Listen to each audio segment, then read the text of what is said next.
સુરતની લીંબાયત પોલીસે ચોરીના વધતા જતા બનાવો સામે ઝડપી કાનૂની પ્રક્રિયા અપનાવતા એક સફળ કાર્યક્રમ તેરા તુજકો અર્પણ હેઠળ 26 લાખ રૂપિયાની વધુનો ચોરાયેલો મુદ્દામાલ મૂળ માલિકોને પરત કર્યો। પોલીસ સૂત્રો અનુસાર કેટલાય સમયથી લીંબાયત અને આસપાસના વિસ્તારોમાં મોબાઈલ વાહન અને દાગીનાની ચોરીના બનાવોમાં વધારો થયો હતો। પોલીસે જુદી જુદી તપાસ ટીમો બનાવી આ કેસોની તપાસ કરી ઝડપી કાર્યવાહી કરી। કાનૂની પ્રક્રિયા પૂર્ણ થતાં ચોરાયેલ માલ જપ્ત કરી તેના અસલ માલિકોને પરત સોંપવાની કાર્યવાહી હાથ ધરવામાં આવી। કાર્યક્રમ દરમિયાન ઘણા અરજદારોના ચહેરા પર ખુશી જોવા મળી।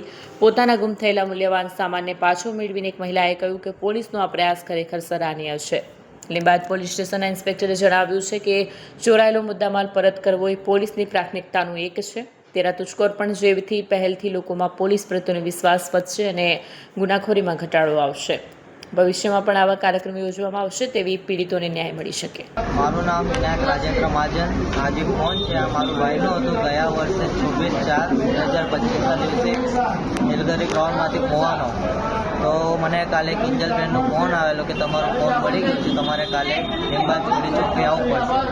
આજે મારો 35,000નો ફોન હતો। મારો પગાર 25,000 છે, એટલે 35,000નો ફોન લઈને એટલે 25,000માં પગાર છે, એટલે મને આટલી ખુશી થઈ ને બહુ કે 35,000 કમા આપણે એક મહિનો આખો વ્યાય જાય ને આપણે મહેનતનું પૈસા જાય એટલે બહુ દુઃખ થાય।